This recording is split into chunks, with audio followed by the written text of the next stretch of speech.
ரொம்ப சந்தோஷம். நல்லபடியா போயிட்டு வா.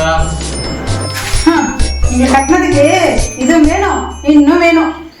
இன்னும் வேணுமா? ஐயோ, சொல்ல தெரியக்கூடாதா? இந்தா, இதுல 300 ரூபா இருக்கு, பார்த்து செலவு பண்ணு. மிச்சம் இருந்துச்சுன்னா வரும்போது கடமை மிட்டாய் வேணும். இந்தா. உங்களை கட்டினதுக்கு இதுவும் வேணும், இன்னொன்னு வேணும். உங்க பிச்சைக்கார காசு எனக்கு எதுக்கு? நீங்களே வச்சுக்கோங்க. உங்க ஏடிஎம் கார்டு என்கிட்ட தான் இருக்கு. உங்களுக்கு என்ன கேளுங்க, நான் தரேன். ஓ, நேரம் கஷ்டப்பட்டு உழைக்கிறது நானு. ஏடிஎம் சம்பளம் வந்தா கையில் ஓங்கையில் வந்து சேரும். இருக்கட்டும். அப்புறம் ஒரு முக்கியமான விஷயம், பால்காரி பங்குஜம் இருக்கால, அவளுக்கு 1ஆம் தேதி சம்பளம் போடணும். மறக்காம கொடுத்துருங்க. என்ன?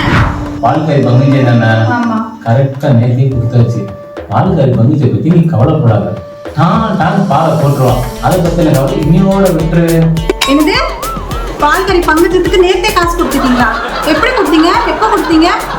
அவன் நம்பர் எப்படி உங்ககிட்ட வந்துச்சு? உங்க நம்பர் எப்படி அவகிட்ட வந்துச்சு? நீதான் நம்பர் கொடுத்துப்ப. என்னது? நான் கொடுத்தேனா?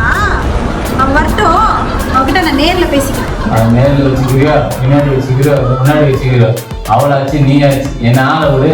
மணி 9 to 7 காலம். அதனால சீக்கிரம் கிளம்பு, காத்து வரட்டும்.